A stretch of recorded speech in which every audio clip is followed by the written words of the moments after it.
Imagine being a longtime friend, visiting a home you know, only to suddenly become prey. In February 2009, that nightmare became real for Charla Nash. She was attacked by a chimpanzee she considered familiar. The injuries were devastating. The world watched, horrified. Today, we'll walk you through everything. The day of the attack, Charla's fight to survive, the questions left unanswered, and how her life changed forever. Charla Nash was a 55-year-old woman living in Connecticut. Her friend, the chimpanzee Travis, belonged to Sandra Harold.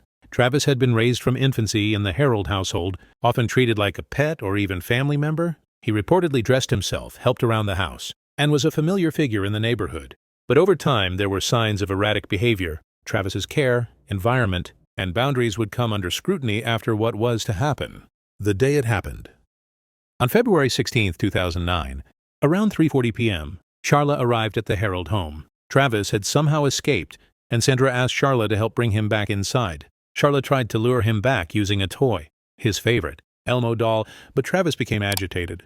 Then everything went violently wrong. Travis attacked her outside the home. He ripped off her face, ears, eyelids, nose. He severed her hands. He broke nearly all the bones in her facial structure. He blinded her. Paramedics arriving later said her injuries were so severe, it was hard to tell male or female at first glance. Sandra Harold attempted to stop the attack, first with a shovel, later with a knife. She also called 911. When police arrived, Travis attacked the patrol car, smashed a window, tried to enter.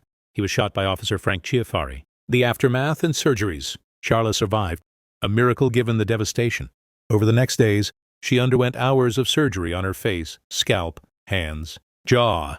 Multiple surgical teams worked to reconstruct what remained. She lost both hands. A face transplant was later attempted. Decades later, she is still in recovery. In recent years, she shared updates about her transplant, rehabilitation, and ongoing struggle. She now lives in assisted care, continues speech and physical therapy, and plans further surgeries. The attack spurred huge debate over exotic pets. Travis's death after police shot him 4 times. Ownership and accountability.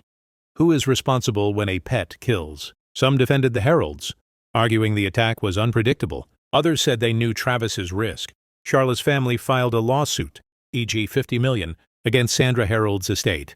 The state DOE, laws on primate ownership, and veterinary oversight all came under fire. Later, the Captive Primate Safety Act was pushed, aiming to ban or regulate primates as pets across the U.S. What still isn't fully understood in theories. What triggered Travis that day? Was it confusion, medication, change, fear? He had been given Xanax-laced tea earlier, according to reports. Travis was taking medications for Lyme disease. The mix may have affected him. Charla's altered hairstyle or appearance that day is speculated to have confused him. Because the Harolds had Travis since infancy, boundaries may have blurred over time. Some say domestic life lulled him into a false sense of safety, until instinct snapped. There remain unanswered questions. Could this have been prevented? Did signs go unnoticed?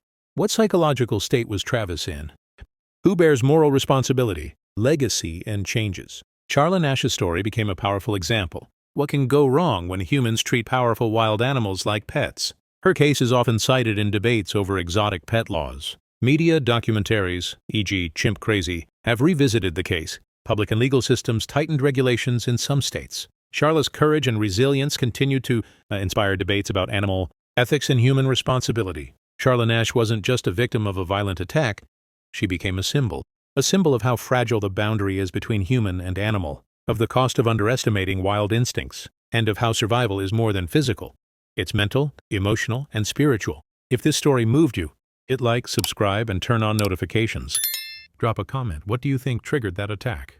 Which case do you want me to cover next? We uncover the darkest corners that most people turn away from and bring those stories to light.